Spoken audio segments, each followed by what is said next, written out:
Bourdieu prend aussi l'exemple de la langue, qui existe dans l'objectivité sous forme de grammaire, de dictionnaire, de manuel d'orthographe,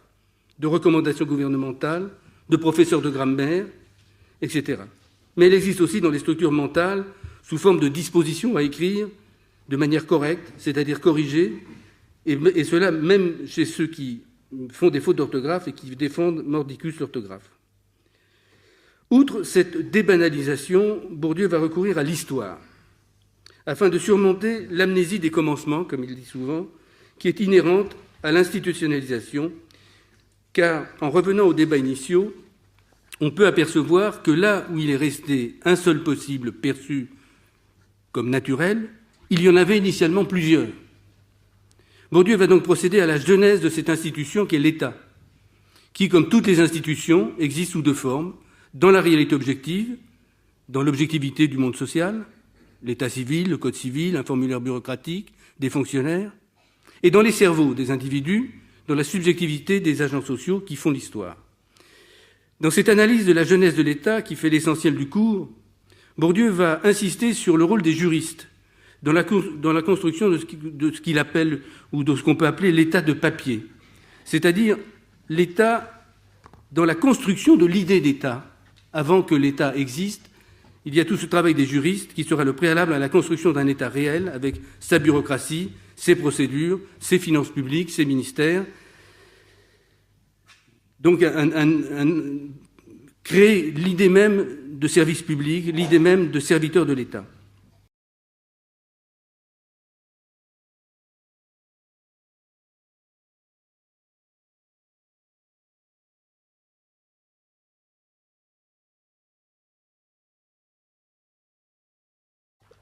Je prendrai plus précisément appui sur un certain nombre de ces passages les plus empiriques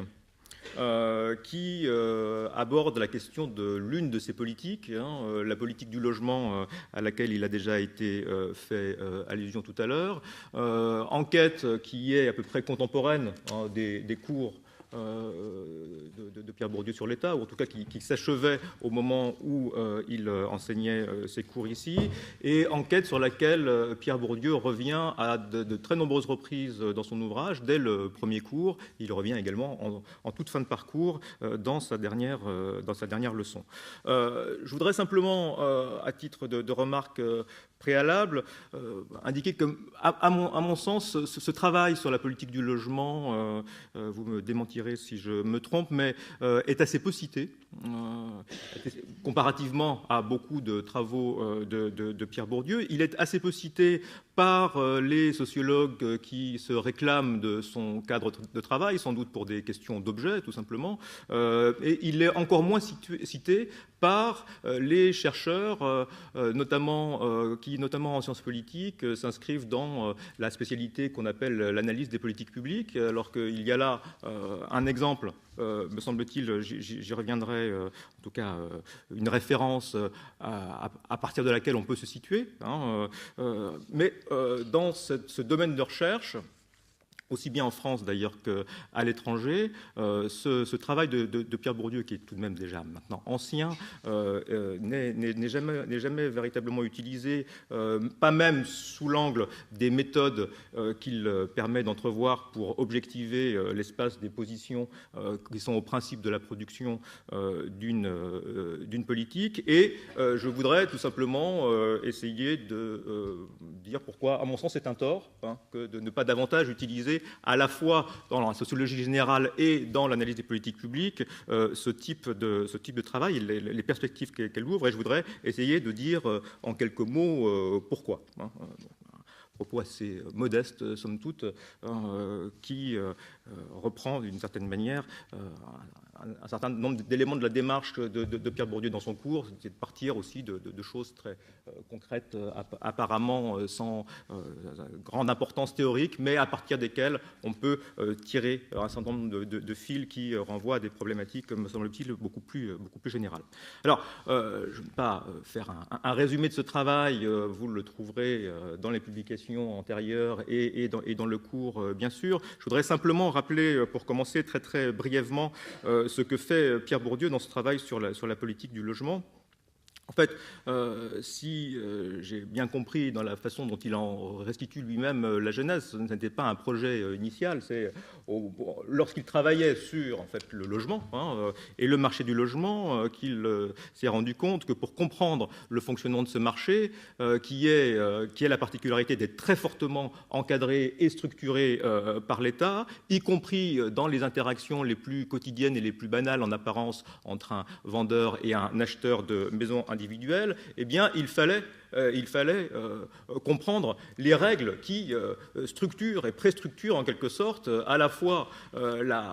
les pratiques des agents sur ce marché en particulier, mais y compris qui structurent ces relations, y compris ces interactions directes interindividuelles. Et donc c'est à partir finalement d'un autre problème que celui d'une politique ou même d'un autre problème que celui de l'État, me semble-t-il, que Pierre Bourdieu s'est intéressé à ces règles, certes évidemment pas comme un juriste pourrait le faire, mais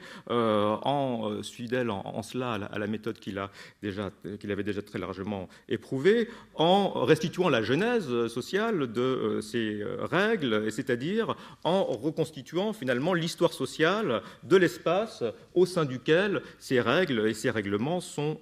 produits.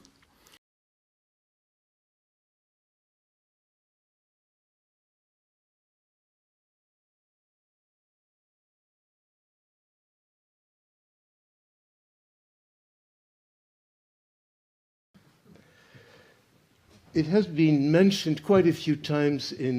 on this conference that there are also absences in this cours sur l'État. And in many respects, it is an unfinished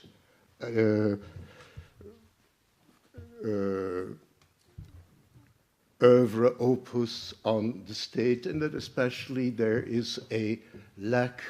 in the treatment of the actual physical violence that the state perpetrates, either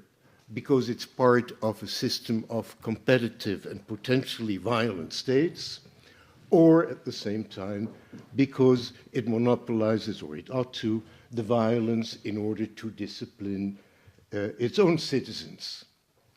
And there is a link between the symbolic domination of the state and its permanent reference to the dangers that threaten us all from the outside and that require that we should tax and discipline and recruit the citizens of the country.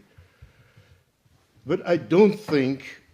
these ideas did not occur to Bourdieu himself.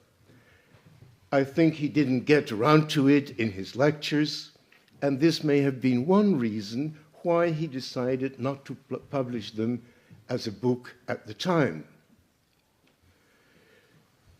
Now, let's talk a bit about violence and even about extreme violence. In every violent act, symbolically or not, there is an agent which is accusingly called the perpetrator,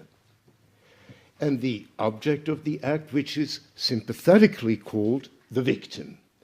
And quite often there is a third party called the beholder or the bystander or the witness, to whom somehow a moral responsibility for the violent act is ascribed. He ought to have prevented it or accused it. Now, of course, when there is a third party present, the symbolic aspects, even of a small violent act, is very much amplified by the presence of this witness in a triangular relation. Therefore, the visibility to third parties, or what you might call the public character of a violent act, whether or not it is more or less physical, very much modifies its symbolic character. Let me present an example. Even before the large-scale annihilation of Jews and other, quote, enemies of the state, by the Nazi regime already had started the systematic killing of what they called lebensunwertes Leben, life that is not deserving to continue living. Now, my point in presenting this example is to introduce a case of massive physical violence that was almost entirely devoid of external symbolic qualities, that was accomplished by complete secrecy of what I choose to call almost total compartmentalization. The killing was supposed to occur in an entirely closed-off compartment of German society, shielded against any external view, any interaction or communication with third parties. So, in a way, this was an instance of dumb physical annihilation, almost entirely meaningless, although now highly significant to us, who have become bystanders after the fact, to us who have become witnesses in retrospect of what could not remain a secret after all, to us who have to deal with these facts of history and make them after the fact into some kind of a symbolic violence which we cannot avoid to attribute to it, although at the time it may have been almost meaningless.